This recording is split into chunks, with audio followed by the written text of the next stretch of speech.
Assalamualaikum warahmatullahi wabarakatuh. Waalaikumsalam warahmatullahi wabarakatuh.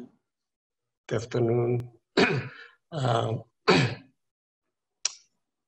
I would like to listen and discuss in this conference about relationship, literacy, pandemic, digital world, and new order of culture.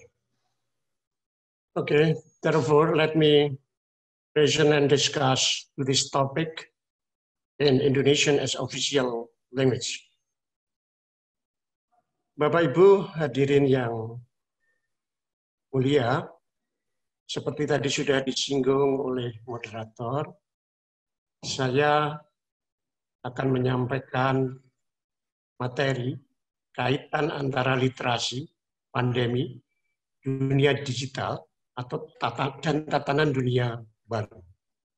Kalau dua pembicara sebelumnya, Pak Goplan dan Pak Sinebu, lebih berbicara pada hal-hal yang empiris, praktek-praktek, kemudian capaian-capaian yang sudah dilakukan, saya ingin mengajak Bapak Ibu untuk melihat lebih konseptual apa yang diperlukan oleh Indonesia ini agar transformasi ke dalam dunia digital itu bisa berjalan dengan baik.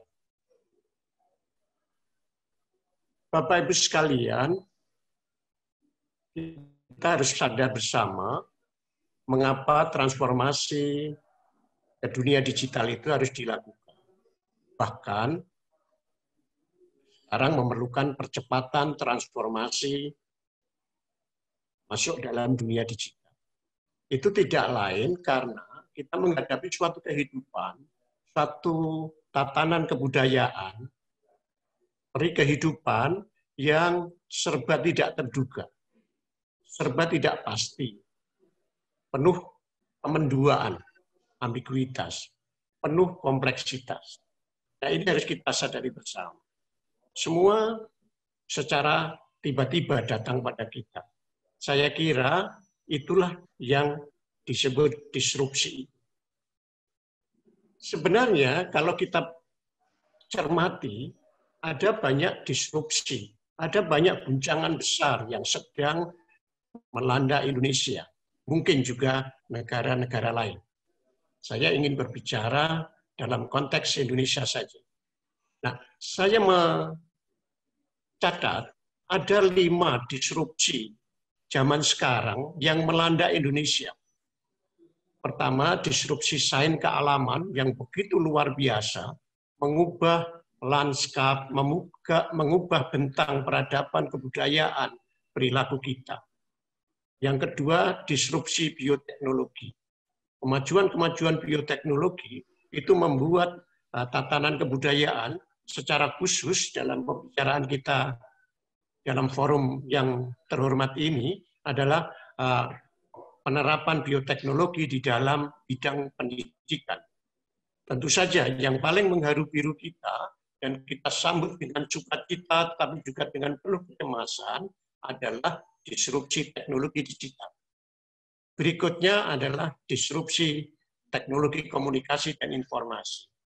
Nah, yang terakhir yang tidak kita duga-duga, tidak kita nyana, yaitu disrupsi bencana yang bernama COVID-19 atau Corona dan seterusnya. Namanya bermacam-macam. Inilah saya kira 5 disrupsi yang sekarang sedang melanda Indonesia. Itu beririsan, bertumpang tindih, kemudian saling berbenturan. Nah, kita sekarang sedang tergulung, terhanyut di dalam disrupsi-disrupsi itu. Disrupsi-disrupsi itu memberikan tantangan. Tadi Mr. Gopalan sudah menyampaikan tantangan-tantangan dan bagaimana pekerjaan-pekerjaan, kegiatan-kegiatan, peluang-peluang yang bisa diambil atau dikerjakan. Nah, saya kira disrupsi memang memberikan peluang-peluang, juga tantangan-tantangan. Selain itu juga memberikan kekacauan-kekacauan, ketidakteraturan. bahkan bisa menimbulkan perbenturan atau tatanan kehidupan. 6 bulan terakhir kita merasakan itu semua. Bagaimana tiba-tiba bekerja, belajar, bersekolah, semuanya pindah ke rumah. Dan itu menimbulkan berbagai ketidakteraturan, kekacauan. Ini saya kira harus kita cermati. Nah, secara umum, sebenarnya 5 disrupsi, terutama yang paling kuat sekarang tentu 2. Disrupsi teknologi digital yang kemudian disorong disrupsi pandemi corona, itu telah menempatkan kita pada titik balik. Jadi pada suatu cultural turn atau linguistic turn. Jadi di dalam sebuah tikungan kelokan kebudayaan, tikungan kelokan pendidikan juga. Bagaimana pendidikan kita, mulai pendidikan prasekolah sampai pendidikan tinggi, tiba-tiba berkelok dari pembelajaran luring bersemuka ke dalam pembelajaran daring atau online learning. Ini sebuah kelokan yang tiba-tiba. Nah, disitulah kita harus hati-hati. Kalau tidak, maka kita bisa terpeleset, jatuh, dan kita mengalami kerugian banyak. Nah, oleh karena itu, kita perlu menengok lebih menyeluruh lagi. Itulah saya kira yang perlu kita kerjakan, yaitu menata ulang tata pendidikan kita, tatanan pendidikan Indonesia ini. Nah, oleh karena itulah, pendidikan sebagai bagian dari peradaban itu harus merespon disrupsi pandemi COVID-19 itu, pandemi corona itu, yang telah menimbulkan begitu banyak persoalan selain menantang kita untuk melakukan pembaharuan atau inovasi. Nah, kita 5 bulan terakhir, 6 bulan terakhir ini sudah melakukannya dengan segala masalahnya, dengan segala persoalannya. Intinya, kita sebenarnya ditantang untuk melakukan adaptabilitas. Hukum adaptabilitas dan bukan berbenturan, konfrontasi, saya kira harus dipilih. Nah, adaptasi-adaptasi yang kita lakukan itu tidak serta-merta mulus, tidak serta-merta berjalan lancar. Penuh percobaan, penuh kesalahan, tetapi juga segera kita menyadari perbaikannya. Inilah saya kira adaptasi yang sedang kita lakukan. Kita juga beradaptasi dengan dunia digital itu. 6 bulan terakhir, kita melihat bahwa banyak kritik, banyak komentar bahwa kita tidaklah cekatan, tidaklah cepat merespon berbagai persoalan yang tadi saya kemukakan. Nah, sesungguhnya yang harus kita lakukan selain adaptabilitas yaitu agilitas atau kegesitan dan ketangkasan.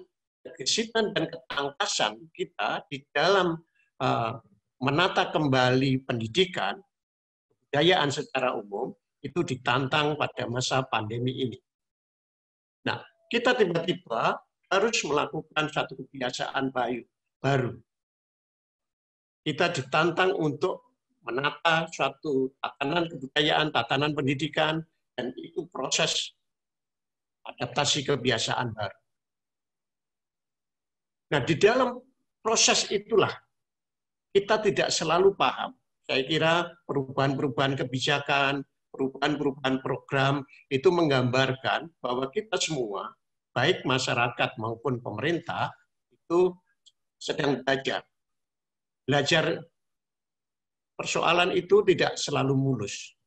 Kita terantuk-antuk, terbata-bata, tetapi terus harus melakukan adaptasi itu. Nah, disitulah saya kira kita perlu memahami apa yang harus kita lakukan. Nah, proses menyadari dan memahami itulah saya kira yang disebut literasi. Kita sekarang bertemu, tiba-tiba semuanya bertumpu pada literasi. Mungkin di dalam judul tadi lebih tepat bukan literacy. Kita tiba-tiba mendapati kenyataan. Semuanya berharap pada literasi, pada literacy. Saya kira ini gambaran-gambaran apa hampir semua bidang kebudayaan, bukan hanya pendidikan, tetapi juga bidang kesehatan, bidang keagamaan, dan lain-lain, itu berharap pada literasi. Literasi sebagai sebentuk kesadaran, kemelekan, kepahaman atas informasi atau pengetahuan tentang sesuatu. Nah, tentang sesuatu ini saya ingin membatasi pada dua hal saja, yaitu tentang pandemi yang menuntut kita harus berubah, kemudian literasi digital yang membuat kita lebih aman, nyaman, dan bisa buat sesuatu di tengah pandemi itu. Tiba-tiba semuanya literasi.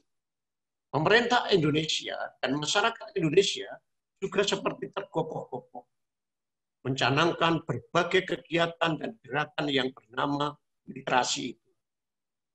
Saya mencatat di Indonesia ini ada 39 gerakan literasi. Beberapa di antaranya saya kira bisa dibaca ini.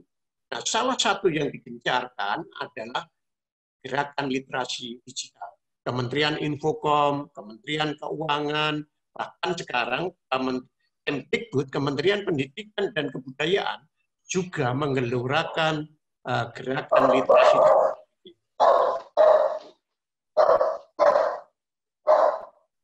Kita juga ketika pandemi tiba-tiba datang menggelontor kehidupan kita, termasuk menerpa pendidikan, dunia pendidikan kita, tiba-tiba semua berharap pada literasi digital.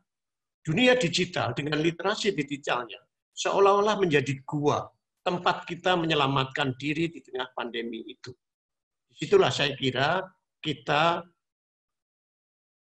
melihat literasi digital dan transformasi digital di Indonesia berlari kencang, bahkan berlari tunggang langgang selama 6 bulan terakhir ini. Berbagai program, berbagai acara diselenggarakan untuk menanamkan literasi digital ini. Saya kira poster-poster ini menggambarkan apa kita sedang berlari, sedang melakukan percepatan untuk gerakan literasi digital itu. Mengapa gerakan literasi digital itu penting? Karena hampir semua kegiatan kita, kegiatan pendidikan, kegiatan kerja, kegiatan usaha, semuanya sangat bertumpu pada dunia digital. Dan itu memerlukan literasi digital supaya kita bisa aman dan selamat juga.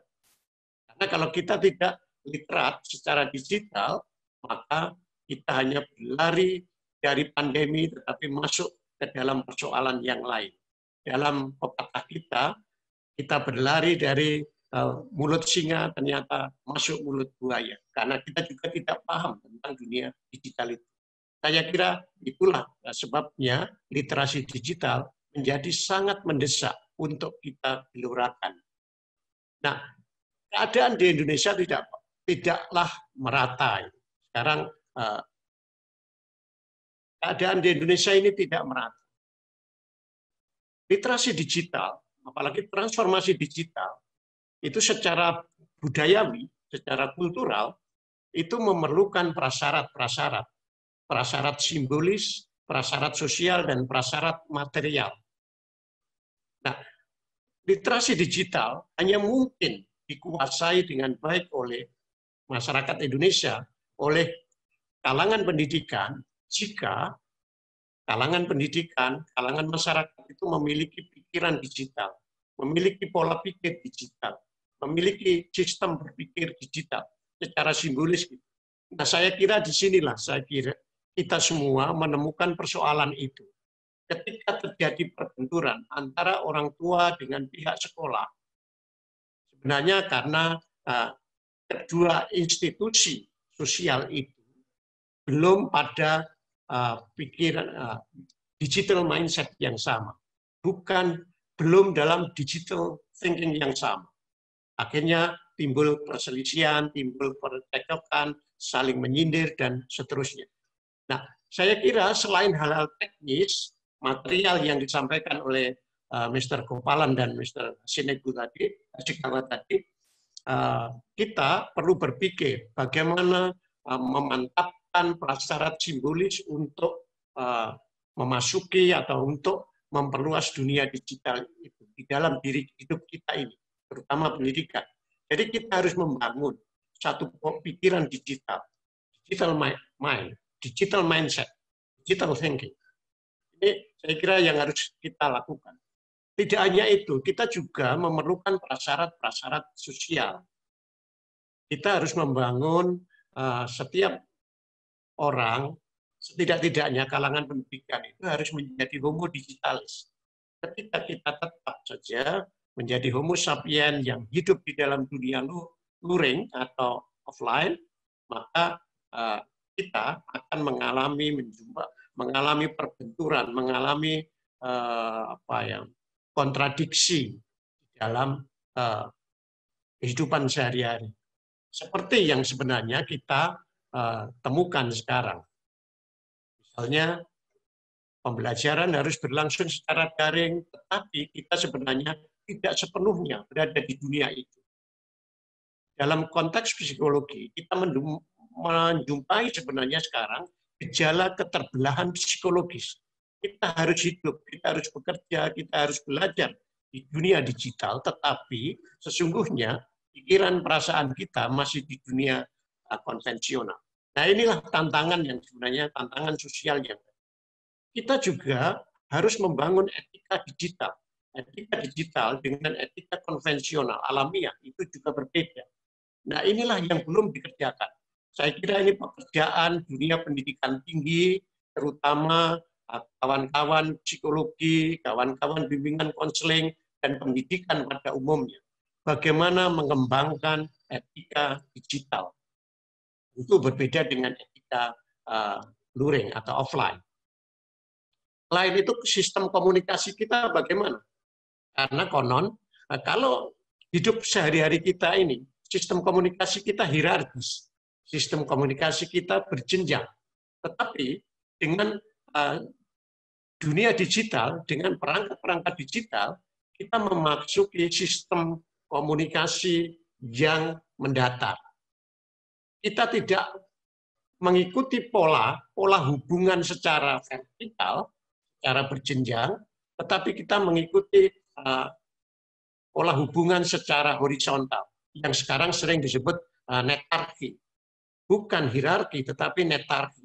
Nah, ini yang belum kita temukan, sehingga kita sering saling memberi label negatif, saling memberi stigma kepada kelompok yang lain, generasi yang berbeda, dan seterusnya. Sebenarnya karena kekosongan atau masih belum tersedianya suatu sistem komunikasi digital yang memang berterima.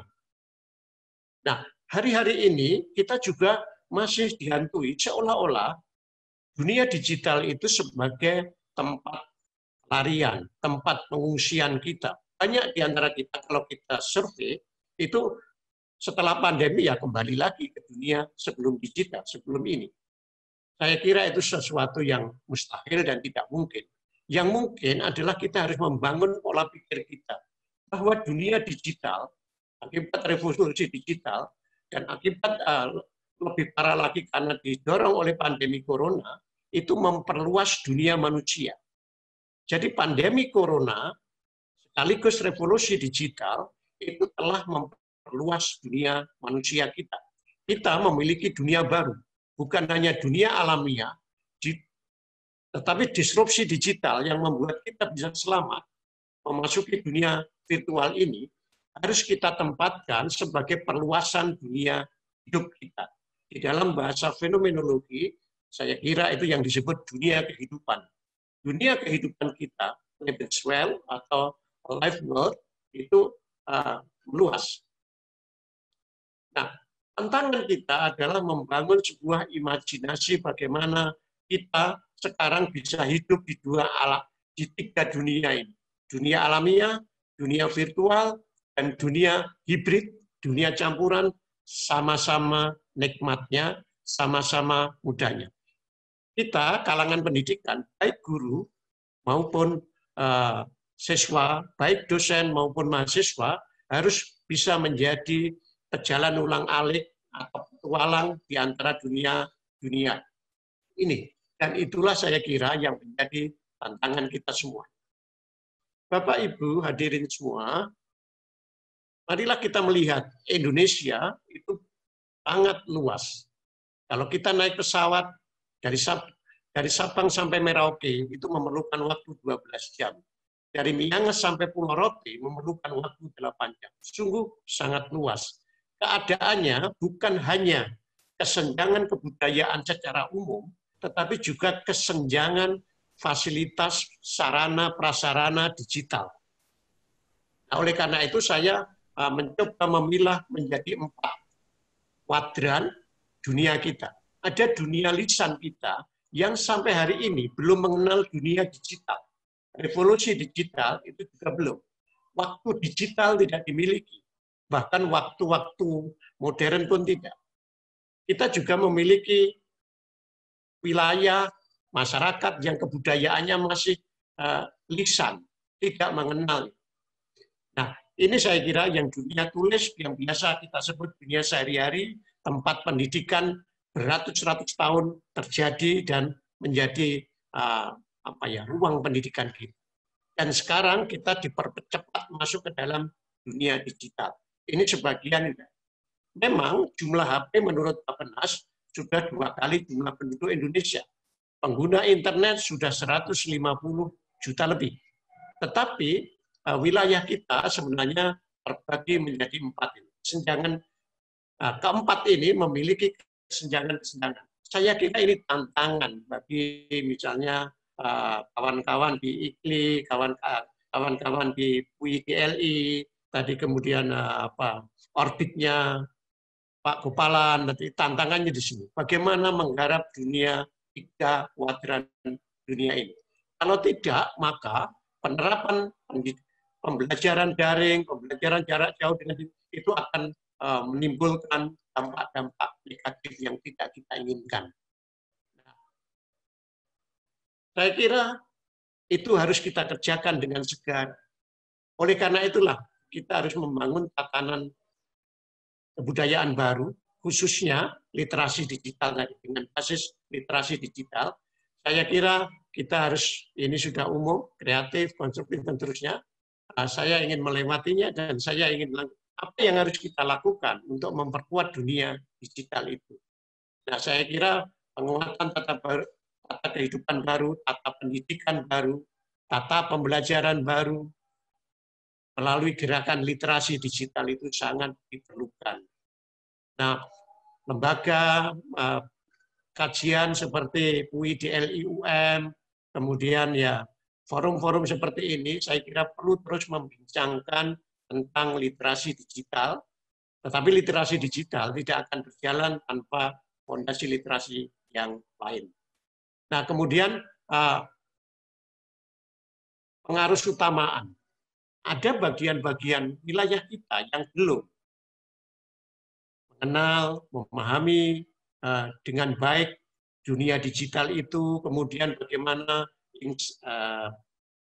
insersi teknologi digital di dalam pembelajaran belum mengenal itu.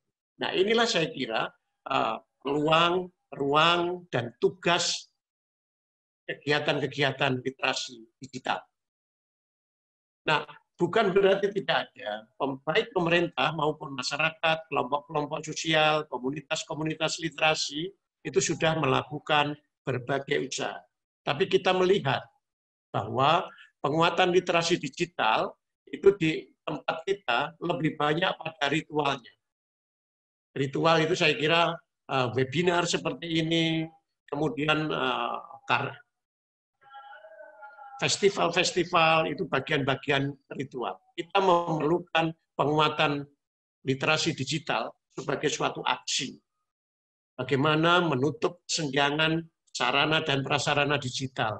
Bagaimana ya di Kepulauan Madura itu bisa ada menara sinyal, menara jaringan. Kalau tidak, tentu wilayah-wilayah itu akan tidak terlayani dengan baik dan menimbulkan kesenjangan. Eksesnya adalah menimbulkan kesenjangan pendidikan. Nah, saya kira aksi-aksi inilah yang harus kita lakukan lebih jauh. Oleh karena itu, ke depan kita memerlukan penguatan literasi digital itu. Diperlukan orang-orang yang bisa menjadi penjangkar, menjadi konduktor, pengorkestrasi gerakan digital agar pada aksi-aksinya kemudian penghubung-penghubung gerakan literasi supaya bersambungan antara wilayah perkotaan, wilayah pinggiran, wilayah pedalaman, wilayah terluar, dan pembagian-pembagian yang lainnya. Nah, ini saya kira yang harus kita lakukan. Apa yang harus dilakukan adalah menanggulangi kesenjangan literasi digital. Setiap wilayah akan memiliki persoalan yang berbeda-beda. Memeratakan akses literasi digital. Ini juga sangat penting. Nah, kemudian yang amat penting adalah membuka lebar layanan literasi digital secara merangkul, ya, inklusif itu. Jadi membuka lebar aksesibilitas literasi digital. Tentu memerlukan tadi yang saya sebut prasarana material, jaringan-jaringannya, sinyalnya harus baik, kemudian kemampuan masyarakat harus baik, setidak-tidaknya sekolah. Kalau kita ingin maju atau terarah pada arah tertentu yang memiliki masa depan. Selama ini, 6 bulan ini menurut hemat saya, kita masih sekedar memadamkan kebakaran. Di wilayah tertentu misalnya akhirnya ditangani dengan HT. Ada yang menggunakan WA, bahkan ada yang menggunakan guru kunjung. Itu gambaran betapa senjangnya aksesibilitas literasi digital kita. Nah, ini saya kira yang harus kita kerjakan ke depan. Saatnya kita sekarang beranjak, saatnya kita beranjak dan bergerak pada masa disrupsi itu menimbulkan rasa sakit, tapi kalau kita tidak melakukannya, maka kita tidak akan selamat juga. Mungkin pendidikan kita juga tidak sehat. Nah, literasi, dalamnya literasi digital, itu sekarang menjadi bagian dari hak asasi. Kalau kita ingin memanfaatkan revolusi digital, kita ingin memanfaatkan secara maksimal untuk kebudayaan kita, teknologi digital, maka mau tidak mau, kita juga harus menempatkan gerakan literasi digital itu sebagai bagian dari hak asasi. Kita harus melakukannya agar kita bisa menjadi bagian dari dunia digital itu. Saya kira demikian. Terima kasih. Thank you. Saya kembali.